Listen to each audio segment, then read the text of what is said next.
Right now, I'm not saying that we don't have intellectuals, but we don't have people who are dedicated to, we have them, sorry, they're not funded, they're not promoted, and people are moving away from that to Yahoo.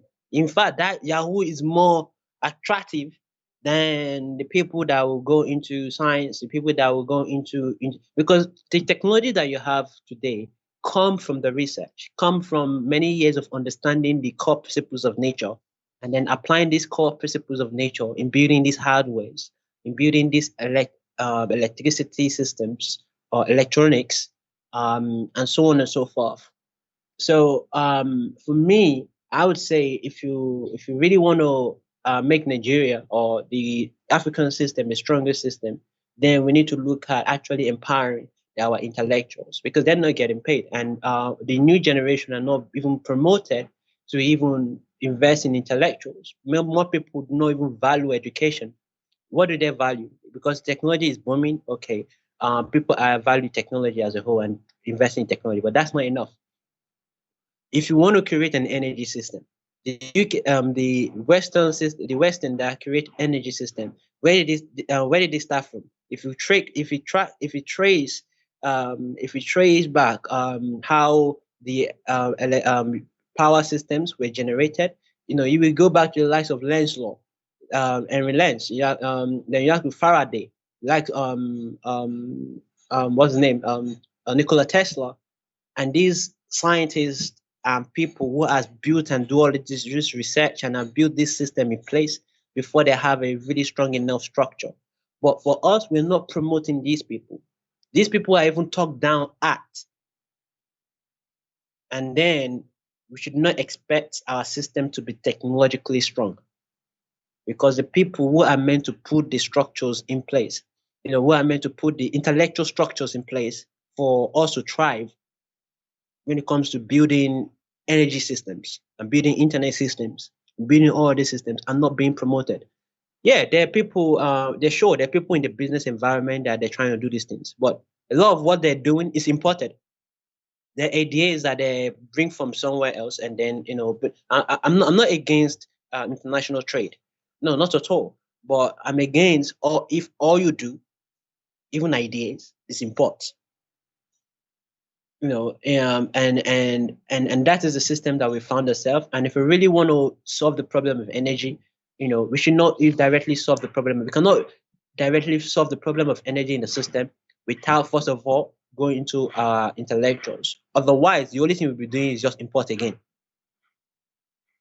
And part of the reason why we're where we are and energy is not stable is because we are importing energy and it costs us a lot of money. If we can actually come down here and actually understand how to develop energy. I'm not saying we should do this, don't get it wrong, but and actually have a lot of educated people that understand how energy can be extracted from ideas. Literally, how energy can be extracted from ideas, and enough people doing that, you know, at some point, we have enough competitors in the system that if you don't provide me 24 hours electricity, someone is going to wake up somewhere and is going to provide that solution. If you don't do it, if you're slacking as a business person, it's not a monopoly. Someone else is going to do it and give me something better. And I'm looking at, because I'm not going to rely on the government system. I think we by now, the last thing as people to for us to be doing is to be looking at the government for anything. For me, I don't even look at the government for anything.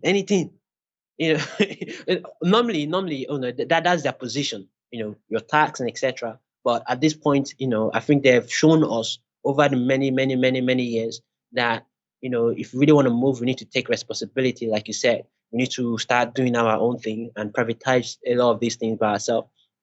And so so if you're not looking into solar is fine. We can borrow some system from our, from abroad and then start using it down here. But again, it goes back to if we have our own scientific system. Normally, I'm going to say scientific and research, really, but provide turning that into actual solution. Then we'll be able to move in every single aspect of life, energy, internet, etc. Because we have the intellectuals in which their daily job is to ensure that we are moving the energy system is getting developed, the technology system is getting developed. Every single aspect of us technology wise is getting developed. Like I said initially, that technology is application of knowledge. Technology is when you actually have engineered something with the knowledge that you've acquired. But the knowledge is at the core of the technology, and the knowledge comes from these so-called intellectuals that are meant to go into this research and form this knowledge for us to apply. Let me give an example. I have one of my friends is also a Nigerian, is someone that I did say research with, and we talk about how it is possible for us to build an energy system that can give birth to more energy systems. Meaning that if you have a genetically modified microorganisms in which you can extract some energy out of this, let's call it bacteria, okay, or a virus.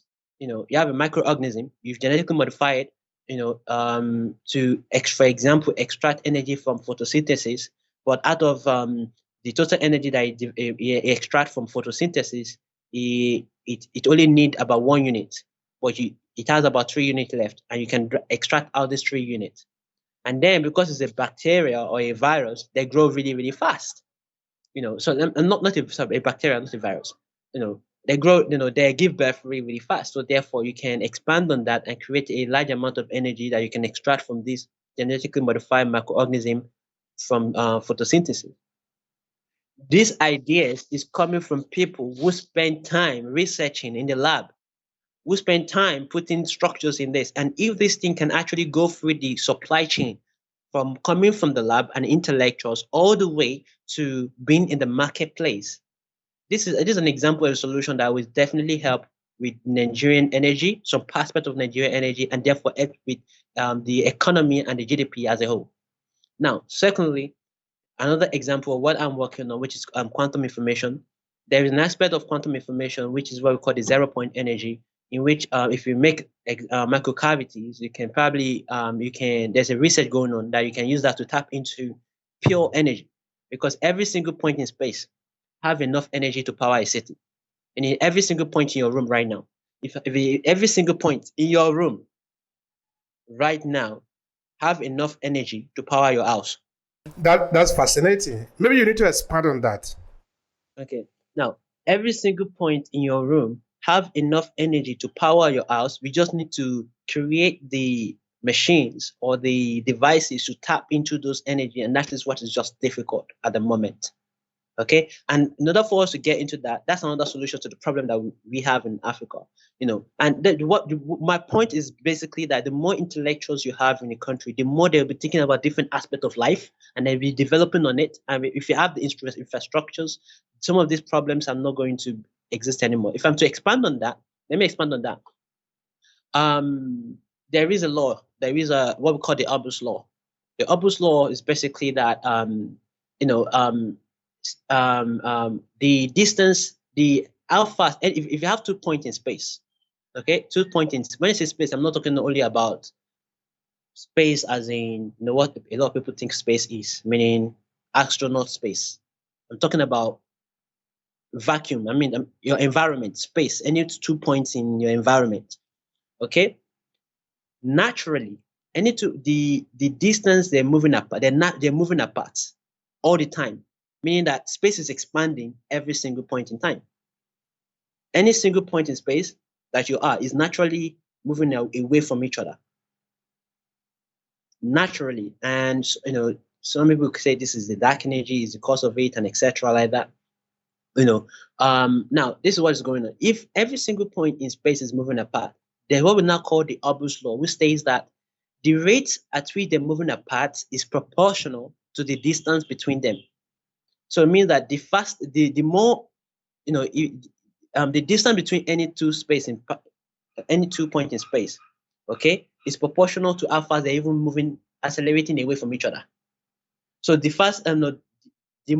more distance between them, the more they're moving away from each other.